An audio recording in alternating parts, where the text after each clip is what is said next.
Hello, everybody, and welcome to my YouTube channel. My name is Andrew Kirchhoff, and today we're going to be talking about the 2018 fantasy football comeback players. Okay, so what does that mean, Andrew? Well, we're talking about the players that were knocked out for the majority or entirety of the 2017 season, who are going to come back this year and set balance to the fantasy landscape. Right, missing last year was the likes of Aaron Rodgers, Andrew Luck. And just in the quarterback perspective, that's two of the top five quarterbacks, right? So that kind of shifted everything. The balance was changed. The likes of Odell Beckham, as you can see on your screen, and David Johnson were also sidelined for the entirety of the 2017 season. So today, obviously, I'm going to be talking about the comeback players. The last couple seasons, Comeback Player of the Year is an award in the NFL. Last season was Keenan Allen who won that.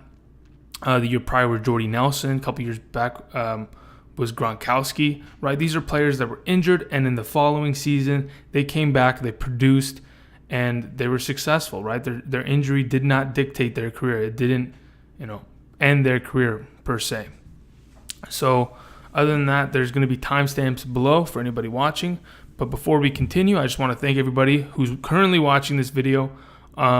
And anybody who's watched any of my other videos. For those of you that have liked, commented, and subscribed, I extremely appreciate it. Currently, if I'm not mistaken, we're at 46 subscribers. We're on our way to 50.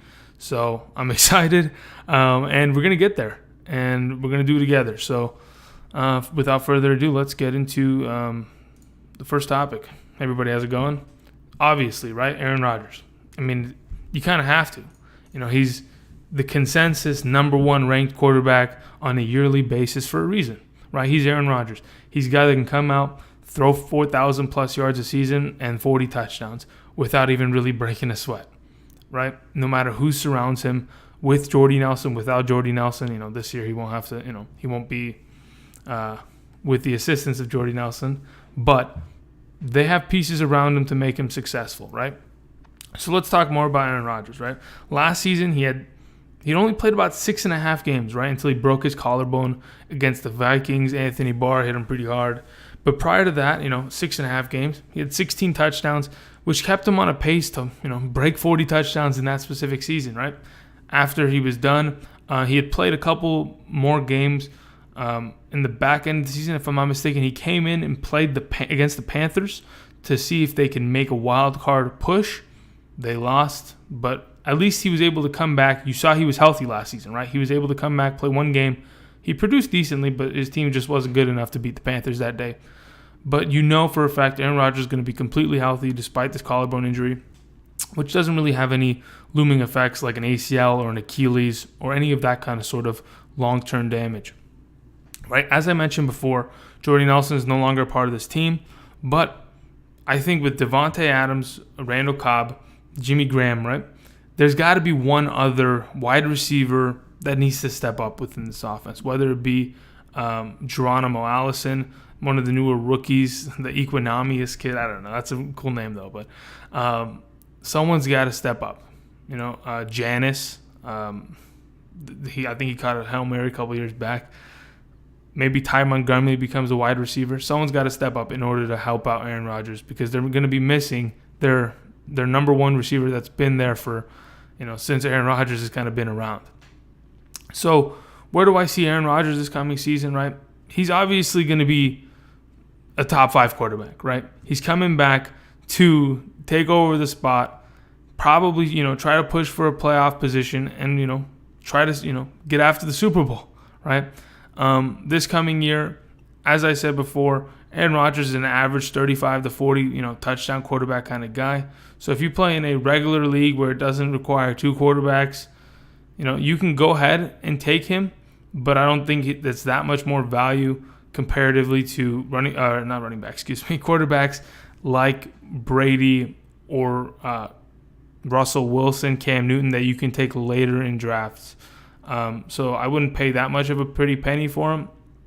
I mean, even in 6-point per passing touchdown leagues, he's going to produce. But, again, unless it's like, I don't know. Would there ever be an opportunity where I would take Aaron Rodgers? I don't know about that. I like to play my Superflex leagues, but I'm not sure if if drafting Aaron Rodgers super early has ever been, a thing that I'd like to do. I always want to get that early running back and secure that position rather than try to fill this position that so many quarterbacks produce at. So anyway, I think that's pretty much it, Aaron Rodgers wise. I see him obviously coming back. He could get comeback player of the year, but fantasy wise, it'll bring balance to the quarterback one position, right? The top 12 quarterbacks, anybody who was on the brink of not being or just got into that top 12 situation where it was Dak Prescott at 12, those guys, they're getting dropped out, right? They're not going to be top 12 quarterbacks. You have to shift your rankings a little bit because Andrew Luck's going to be up there, and so is Aaron Rodgers this coming season. So it'll kind of change, and you should probably change your rankings if you have some accordingly, right? So let's move on to the next guy we're going to talk about. Obviously, as I just mentioned, Andrew Luck, right? He didn't play a single game last season. Why? Because there was just no transparency with his shoulder, right? The organization had said, Andrew Luck's going to start. He'll be there. Oh, not week 1. Okay, maybe week 2. Oh, not week 2. He's not feeling great. Maybe week 3. Oh, no, you know what? Definitely he's going to play this season, though. We'll let you know that much. Okay, thank you, Colts. Let our fantasy owners just sit here and cry while we realize Andrew Luck's not coming back. You may have spent a draft pick on him, and boom, he was gone, right? Your season could have potentially, especially in Superflex, could have extremely been devastated with the loss of Andrew Luck. Now, what do I see Andrew Luck doing this season? I've said before in the past, I personally believe Andrew Luck is a top 5 talented quarterback in the NFL, and I think he can produce as so in the quarterback, in the fantasy landscape, right? He's coming back to T.Y. Hilton, his favorite target. Jack Doyle's around. They've just brought in Eric Ebron. The running back situation's not as defined as it probably he'd like it to be, but he's got receiving backs, right? He's got backs that he can work with a little bit. The offensive line's been improved since his departure, or since the last time he played at least, right? They've drafted a couple guys. The younger guys that were letting up sacks a couple years back, they've gotten more experience into their belt. So, other than that, I don't know if there's many pieces around Andrew Luck this year. Like the second best receiver, right, is like Ryan Grant, who's brought over from the Redskins. That's okay. You have Ryan Grant, right? They let Dante Moncrief go, which wasn't like an amazing target, but I would, if I was the Colts, right, and you want to surround Andrew Luck with some sort of talent, why not go and, pick up someone off the free agent? Why not go for Dez Bryant? He's an alpha male that's going to ask for the ball, but why not just put him, flanking T.Y. Hilton? It'll make T.Y. Hilton's job easier. And okay, you don't have to throw it to Dez Bryant every time. I'm just saying, the entire point I'm trying to make is that it's almost like self-sabotage. You have a top 5 quarterback. He can win you games. This division that they play in is extremely difficult, especially because the defenses are so stout. So can Andrew Luck win some games? The Colts are kind of in the rebuilding process, but they shouldn't be. They've got the quarterback of right now that they need to win right now with. So fantasy-wise, this season, I can see if all things go well, Andrew Luck can be a 28 to 30 touchdown kind of guy, honestly, right? So in that perspective, he should be drafted as such. If you play in a super flex, I would love to have Andrew Luck later in like a 3rd to 4th round position where a lot of people just won't, expect you to draft him because they're a little hesitant on the injury, or they may be thinking, well, you know what, maybe he's not as good. He's got a brand new shoulder where he's got to relearn how to throw the ball. Forget that noise. He is Andrew Luck for a reason. He's going to come back, have a great comeback season. He might become comeback player of the year. If of all the candidates I'm going to talk about today, Andrew Luck might be the guy, honestly. So let's move on. We're going to talk about Deshaun Watson, right? The young gunslinger himself. Deshaun Watson came onto the scene last season. Wasn't difficult. He had to beat out Tom Savage. They gave Tom Savage a start in game 1, and then after, they couldn't score a single touchdown, they decided, okay, let's go ahead and let's replace Tom Savage. Let's put in our rookie that we spent a first-round pick on, and let's see what happens, right? So in the 7 games that Deshaun Watson started, he threw for 19 passing touchdowns and ran for 2 touchdowns, right? Obviously, 1,700 passing yards, 270 rushing yards, but 8 interceptions, right? No big deal. But in the 7 games, he had 21 total offensive touchdowns he was responsible for, which means that was, 721. It's a 3 touchdown per game average. Now, perspectively, that is ridiculous. That pace that he was on last season, he was on fire, right? Yes, they weren't winning every game, but that doesn't matter in fantasy, right? Garbage time touchdowns, a broken play touchdowns, it doesn't matter, right? All we want is the points so we can win at the end of the week. So Deshaun Watson last season, he was incredible. A lot of people right now are jumping on the hype train, right? And, fairly so. He was a really good quarterback last year. He's got great pieces surrounding him, DeAndre Hopkins, Kyle Fuller, Lamar Miller, and Dante Foreman. They have a decent offensive line.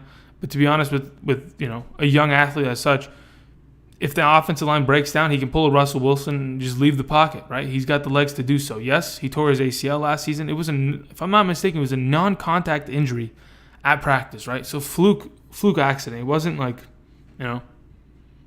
he got hit the wrong way or he made a wrong cut. I mean, it was possible, but in a game, it was just boom at practice. It gave out, right? Unfortunate.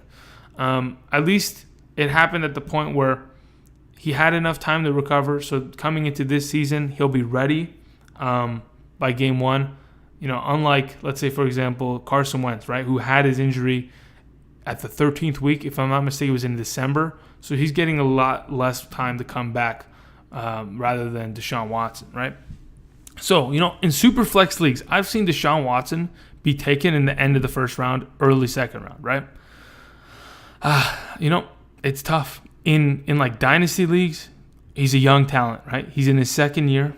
You can take him early in a dynasty league. But I'm not sure if he's going to be able to produce what he did last year. 21 touchdowns in 7 games. That's an incredible pace. He was lighting teams up. But can he do that again? Can he hash out that productivity on a normal basis? I'm not sure if any quarterback is capable of doing that. 3 touchdowns per game. That's just an insane number. So I would, hold the hype train kind of thing. The hype on him. I think he's going to be a good quarterback this year. I don't know if he's going to be a top 5, but he's definitely going to be up there. He's in the upper echelon because of his ability to run the ball and because he's got good receivers, right? He's got, if not the best receiver in the NFL right now, DeAndre Hopkins. So as of right now, be careful. If you've got to have Deshaun Watson, go for it. But if not, take it easy. Don't spend too much for this guy because there are other quarterbacks that will produce just as much as him, right? And you can get it at a cheaper price later in the drafts, okay? So anyway, those are my quarterbacks. Obviously, I mentioned Carson Wentz a little bit earlier. Honorable mention. He did play 13 games last year, right? In many fantasy formats, 13 weeks is pretty much it, right? That's pretty much your entire season in fantasy, right? You'll play, I think, the second round of the playoffs is probably week 13, and your championship is week 14, right? Okay, you lost Carson Wentz. You went and picked up Nick Foles, throw him in your lineup. You won the league championship, right? Because Nick Foles came out 1 week and threw 4 touchdowns against the Giants, if I'm not mistaken. I had him on my team. Nick Foles was a monster. So that was the honorable mention on quarterback. Carson Wentz, he will be coming back, obviously. I don't think you can say he's a comeback player because he had a full season, right? He threw for 33 touchdown passes. He was breaking franchise records. And obviously, real quick, he's got Carson Wentz, right? We're talking about Carson Wentz. He's got a chip on his shoulder this coming season, right? He was leading the team to eventually get to that Super Bowl, right? But, complications. He tried to run for a touchdown against the Rams, got hit in the knee, tore his ACL, boom, out for the season. And the backup won the Super Bowl, right? So, yes, he's happy that his team won, and he won because he was responsible for, majority of the wins during the regular season. But he's got a chip on his shoulder. He's still got something to improve. He's got, if you're that competitor mentality, you've got to prove to yourself that you could have won that Super Bowl by getting to the Super Bowl this coming season, right? So Carson Wentz, hey, look out for him. He's going to be just as good this year. Anyway, so let's move on. Let's talk about running backs, right? Okay, Let's talk about running backs. Let's talk about Dalvin Cook first, okay? So Dalvin Cook last season was a rookie out of the University of South.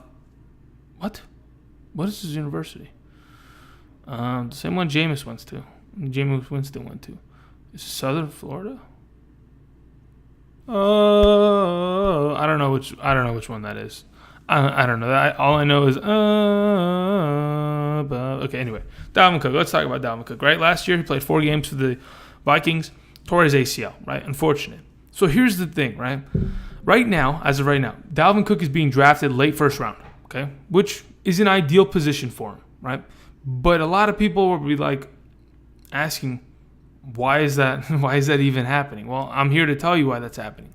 As soon as Dalvin Cook went down last season, Latavius Murray, who was picked up off free agency at the beginning of last season's 2017 offseason, he was picked up and brought in to kind of be the lead back. They drafted Dalvin Cook. Murray was disappeared into the wind. And they had Jerick McKinnon, right, who was the third down back for the last couple seasons. As soon as Dalvin Cook went down, McKinnon and Murray had some pretty decent seasons, right? Murray had 800 rushing yards. McKinnon had the best season of his career, which landed him a contract with the 49ers. But, just off of the stats that McKinnon and Murray produced, you can tell that there is an opportunity for a running back to really, if he has all of the production and has all of the opportunity in his backfield, he can just take over the league. And that's what people are thinking Dalvin Cook's going to do this year. And, with a late first round, value, I like that. Pick him up at the bend at the 11th, 12th, maybe 10th pick, and on the way back take another running back like Fournette or McCaffrey. I like that, in a PPR. So what is Cook's value this coming season, right? As I said, he's in the first round, but why is it like that? In the 4 games that he played last season, right, there were 2 games, okay, where Dalvin Cook had 22 and 27 attempts, right? The other 2 games, he had 12 attempts and 13 rushing attempts, right? If you can get 27 rushing attempts as a rookie, right, in the NFL, that is incredible, right? That is the opportunity that you want on your fantasy roster. That is the kind of running back you want, because not only does the offensive coordinator trust you, right, but you're being able to produce on a, per down basis. And fantasy-wise, dude, just give me the points. That shit will be flooding in consistently, guys. So, as of right now, with just that little bit of a sample size, that's why Dalvin Cook's going so high, right? And let's put it this way, right? Yes, Latavius Murray's still on the roster. McKinnon's gone. What does that mean? That the passing down opportunity is there, right? Third down back, that's Dalvin Cook. So, potentially, Dalvin Cook could be a 3 down back. Right, obviously they'll pepper Latavius Murray in there a couple times after Dalvin Cook catches a screen pass for 40 yards, gets tired, goes to get some Gatorade, bada boom. They'll have Latavius Murray run it up the middle, but Dalvin Cook, in my opinion, is going to have a great chance to being a 3 down back this coming season and help this Viking team a lot. They have Kirk Cousins. Their offense is set. Their defense is gnarly. They are just going to knock teams out. And Dalvin Cook's going to lead that, right? So just be ready, guys. Dalvin Cook, is going to be a monster this coming season, okay? So David Johnson, right?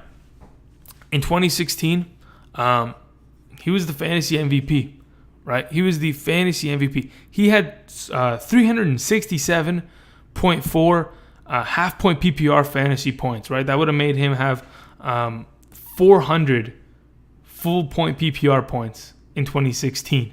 Right? So David Johnson last season, in the first quarter of the first game, broke his wrist. Okay?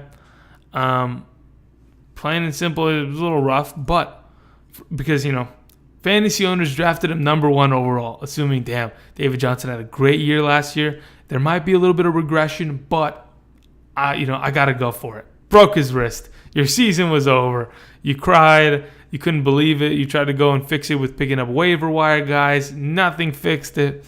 Boom, it was over, right? It was unfortunate, right? A lot of owners just, checked out after that because it's just a devastating thing that just you can't really help.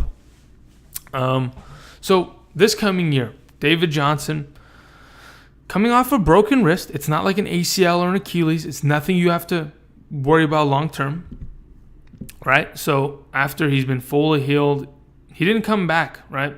I think the coach, Bruce Arians, made a decision that I don't want to force him back and, have him get injured again. I'd rather him just take the season off, relax, don't worry about it, come back next season and be able to produce, right? So this is where David Johnson is being drafted right now. As of right now, in full point PPR, he's a little bit more valuable because in 2016, he had 80 receptions, 80, right? So being able to produce that much, you're just as valuable as a wide receiver and a running back combined. So this season, in PPR situation, he's being drafted in the first 5 picks, like plain and simple. It may vary depending on whether people like Ezekiel Elliott more. And it's the same situation in half-point PPR. It's just, I would think, half-point PPR just determines, right? Because a lot of people like Lev Bell in redrafts rather than Gurley. And then some people might just like David Johnson more. It just depends, right? So in 2016, right, yes, he had Carson Palmer. He had Carson Palmer, okay? He had Carson Palmer. But this year, his quarterback situation is not terrible, right? Sam Bradford is not the worst quarterback in the NFL. Yes, he's, riddled with injuries throughout his entire career, right? But he's still a talented guy, right? And he's probably going to get the start for the majority of the season until, they determine Josh Rosen should get his start and we should just give him some reps so that next year we're a little bit better. But I think this Cardinals team is pretty talented this year. Don't sleep on the Cardinals. Don't sleep on David Johnson either. David Johnson is, a top 5 running back, maybe even the best running back in the NFL. We don't know because, yes, he produced a hell of a lot in 2016, but he might still have more in the tank to prove us that he can go for that 1,000 rushing, 1,000 receiving yard feat that he's been looking for. He's a guy that's publicly said, I'm trying to get 1,000 yards rushing and receiving in the same season. Try to stop me, right? So that's pretty crazy in itself. So obviously the Cardinals offense is going to feed him the ball. In 2016, he had 20 touchdowns. He averaged 23 fantasy points per game in half-point PPR. David Johnson, he could be the comeback player of the year. In fantasy, I think he'll be the comeback player of the year because of how much value he's bringing to the table, right? He's adding another RB1 that people can grab, right? So let's move on. Let's go to the next guy we're going to talk about, Odell Beckham, right? So Odell Beckham last season broke his leg, and the fact of the matter was, this was another huge, devastating loss for fantasy owners, right? Odell Beckham, there hasn't been a receiver in the NFL to have his first 3 years be as successful as Odell Beckham, right? He's averaged, right, in his first 3 years in the NFL, okay, on average, 96 receptions, 1,374 receiving yards, and 11.6 touchdowns per season, okay? Fantasy-wise, that is incredible, right? Odell Beckham, let's think about this point-wise, right? It's about 100 receptions, so that's 100 points, full PPR. That's almost 1,400 yards, right? Barring 25 yards. So that's 140 points. And it's 11 touchdowns, right? So that's another 60 points. So that's 300 fantasy points, okay? On average. Prospectively, last season, the best wide receiver was DeAndre Hopkins. And I think, if I'm not mistaken, they were barely at 300 yards. So Odell Beckham is in that conversation for the wide receiver 1 scenario, right? He's up there, So a lot of people that are having Odell Beckham as the number 3 ranked wide receiver, number 4 behind Julio sometimes, that's kind of a steal. I'm not, people like the fact that Antonio Brown, he always has Ben Roethlisberger, and Deshaun Watson is now the quarterback for DeAndre Hopkins. So that might give them the better value because obviously, Eli Manning has never been the best regular season quarterback. And it shows, right? You just got to go watch a little bit of film. A couple years back, he had like 12 more interceptions than touchdowns. It was just a terrible year. But Odell Beckham scores anyway. Odell Beckham is going to get his, right? He's going to get his 130 targets per season. He's going to get his yards. He's going to get his touchdowns, right? His team that surrounds him is the best offense that this New York Giants football team has had in years. Saquon Barkley, Sterling Shepard, Evan Ingram. They brought in a left tackle. They drafted the left guard. Right? They're built offensively this year. Right? Defensively, they've still got pieces. They've got Landon Collins. They've got Janoris Jenkins. They are fine there. They brought in Alec Ogletree, Connor Barwin, Snacks Harrison. They're set. This team is set. And that only helps Odell Beckham that much more. Right? Statistically, he's going to show up. If you can take him as the third wide receiver off the board in a second round scenario in a PPR, whew, baby. I mean, more power to you. But I doubt he gets that far. So anyway, that's Odell. Let's talk about the next receiver, Allen Robinson. Okay, so Allen Robinson, he got away from Blake Bortles. He got out of the clutches of Blake Bortles, right? And I'll explain to you why I'm saying that, right? Last season, tore his ACL in the first game. Another guy, right? It's gonna happen this year, guys. Be prepared. Build your roster around depth at all positions so that you can be able to adapt to these kind of injuries. There was a team in my league last year that had David Johnson and Allen Robinson. Poof. And they were the last place. They were the last place team in the league. So, it's not a surprise, but it happens. The injury bug, it'll hit you, and it's random. So that's why you got to build depth. That's why you got to watch my videos so you can learn about what to draft in the later rounds. Anyway, so let's talk about Allen Robinson, right? He was obviously Blake Bortles' number one receiver. The last time Allen Robinson was was a monster was 2015, right? He had 151 targets. He had 80 receptions for 1,400 yards and 14 touchdowns, right? So prospectively, he was like a top 3 wide receiver that season, okay? So here's the thing. The year following that, okay, in 2016, he had the same amount of targets. He had 8 less receptions, but he had 600 less receiving yards. So what happened, right?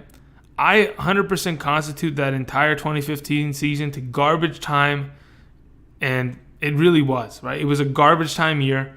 Blake Bortles and him, they were down by 40 points. They just kept yakking touchdowns left and right, breaking plays, and that's why he had fantasy value. He's gotten away from Blake Bortles. He's going to Mitchell Trubisky. I don't know how much of an upgrade that is, to be honest, but I think Allen Robinson, barring he stays healthy, he comes back from this injury, well, he's going to be the number one wide receiver of that team, right? That team is in desperate need for a number one wide receiver. Last year, can anybody really name what their number one wide receiver was last year? They were just a mess, right? They could barely move. Trubisky only had 7 touchdown passes, and he played almost every game. He literally almost played every game, only had 7 touchdown passes. So they're in desperate need for a wide receiver one that can carry this team, and Allen Robinson's that guy. I see Allen Robinson this season being a good wide receiver 2 option, and he's going to produce, right? Let's say, for example, right, they have Jordan Howard and they have Tariq Cohen. Okay, those are your running backs. But other than Trey Burton and Anthony Miller, right, who's a rookie, Anthony Miller, Allen Robinson is your best option on this team. Offensively, plain and simple. Hopefully, Trubisky makes those steps forward with Matt Nagy in order to become a better quarterback. And Allen Robinson is going to be that safety blanket. Allen Robinson is going to be that safety blanket for Trubisky. So anyway, let's move on. Let's go to the next guy. Greg Olsen, coming off of he's got the same deal. He's got a broken foot or leg or some shit, something of that sort, right? Last season, right? He played a couple games, got hurt, came back at the end of the season. So that kind of showed you that he was healthy coming into this season, right? So real quick, Greg Olsen. I love saying Greg Olsen. In in one of my earlier videos, I explained that Greg Olsen is going to be a top 5 tight end this year because, to be honest, with Cam Newton, he's amazing, right? Because Cam Newton loves to throw the ball to Greg Olsen, right? A little bit of stats, okay? Since being on the team, he came to the Panthers in 2011 from the Bears, but since being with Cam Newton and in the years 2014, 15, and 16, right? All the years prior to this injury bug season in 2017, okay? In those 3 seasons, 2014, 15, and 16, he averaged 125 targets with Cam Newton, 80 receptions, 80, 1,061 yards, and 5.3 touchdowns per year. I mean, if that doesn't make you a top 5 tight end, then I don't know what is. He's coming back this year. This offense is way better, right? Devin Funchess is going to be that number 1 guy. DJ Moore is going to be the number 2 receiver. They have Christian McCaffrey, CJ Anderson. The offensive line's decent. Cam Newton's way better than he was a couple years. I mean, yes, he had that MVP year, but he's still improving, right? There's a lot of improvement to be made. And Greg Olsen's coming back into this offense. He's going to have a great year. He's going to come back from this injury, and he's going to produce close to, I don't think he'll break 1,000 yards because they have so many passing options this coming year. They even brought in Torrey Smith. I don't think he'll break 1,000 yards. I think it'll be around the 900 range, but I think Greg Olsen could push for that top 5 spot. He's a guy that you should be looking for in your drafts. That's a high-end tight end that you don't really have to worry about against matchups. And I think with the likes of Cam Newton, he could just be extremely successful this year. Anyway, so that's Greg Olsen. I don't really want to harp on anymore. Let's move on. Okay, now I know what you're thinking, right? You're looking at it, you're thinking, why in the heck is Tyler Eifert on my screen? This guy is a piece of garbage, right? Now, I'm not here to disagree with you, right? I also believe that Tyler Eifert, he can't stay healthy, right? He just can't do it. And I don't know how much I can blame him for that, but fantasy-wise, he's never been reliable. The only year he was reliable was 2015, right? It's 3 years ago. Can we trust the guy that, in 2015 had 52 receptions, 600 yards? That's not great. But he had 13 touchdowns, right? Can we rely upon him? He's coming back this season. The reports are he's completely healthy. Can he come back and be the tight end we think he can possibly can he be what we think he's going to be, right? Is he going to be that bum, or can he be that red zone threat that Andy Dalton needs, right? Last season, in the absence of Tyler Eifert, Tyler Kroft picked up majority of the tight end reps, 42 receptions, 400 yards, 7 touchdowns, right? That goes to show, right? 42 receptions and 7 of them were touchdowns, right? That's a pretty good rate right there, right? So tight ends within the Bengals offense are going to get touchdowns. If Tyler Eifert can stay healthy, I'm telling you, he has a potential. I'm not saying draft him as your number 1 tight end. Put him on your bench because you can't trust him. And if he ends up producing here and there, boom. He can, eventually be a top 10 tight end this coming season. So, yes, he hasn't been healthy his entire career. To be honest, I think he's only played, let me see. Tyler Eifert has only played 39 games in his first 5 seasons. Man, that's rough, right? 39 games in his first 5 seasons. There's a total of 80 games, right? 16 times 5, it's 80 games. He hasn't even played half the games in his entire career. He's played 39 of the 80. So, yes, there isn't much to trust him on, but that would kind of deter people from drafting him, right? So maybe take him in the last couple rounds, snag him on your bench, and see what happens. Because I think he can be decent as long as he's healthy. Okay? So the last guy, right? Oh, Andrew, what are you doing to us? Jordan Reed, he can't stay healthy either. Well, let's put it this way, okay? Tyler Eifert, in his first 5 years, only played 39 games. Jordan Reed, 52 games in his first 5 years, right?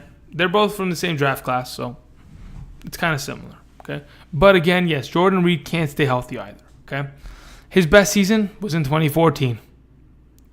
I know. I'm giving you this information, right? But let's just put this in perspective. In 2014, with Kirk Cousins, 87 receptions, 950 yards, 11 touchdowns, okay? But he's getting a quarterback that also likes to throw the ball to the touchdown position, right? Alex Smith, right? Alex Smith was traded to the Redskins this past offseason.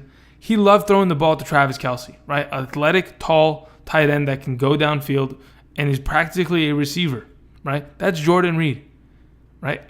As long as Jordan Reed stays healthy. I even remember in the beginning of this time last year, Jordan Reed was not healthy, okay? He had some toe injury, his leg was hurting, his back, migraine, this and that, right? He was complaining the entire time. But this coming season, I haven't heard anything about Jordan Reed's injuries. He's looking good, right? And if he can stay healthy, I mean, Alex Smith is going to feed him the ball, right? Just to read a couple stats, right? Alex Smith to Travis Kelce these past 2 seasons, 120 targets on average, 84 receptions, 1,000 receiving yards, and 6 touchdowns on average in the past 2 seasons, right? Jordan Reed can produce the same. And with Jordan Reed's being drafted right now, if I'm not mistaken on boards, he's sometimes the 8th or 9th tight end off of the board. That's great value if he can stay healthy. I think he can be a comeback player. I think he can be an extremely good tight end. You know, he can probably be a Pro Bowler, but that's barring he stays healthy, and I think he's going to, right? These guys, they can't just keep getting hurt every year. They've got to at least have one season where they come back and they produce, and I think that's this year. That's why I've got these guys on this list, right? So pretty much that's it.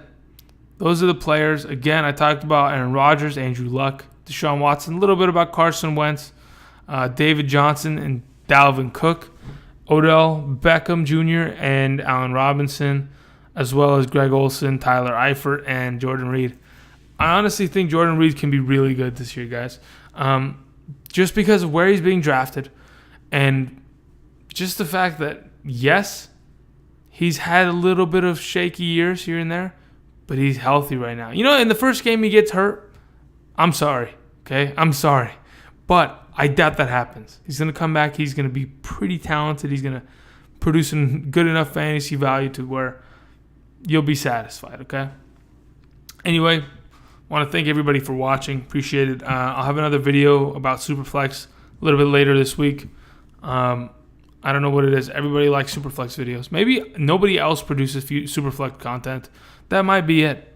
There's a potential that I am cornering the market, and that's why you have all flooded to me. Anyway, thank you everybody for watching.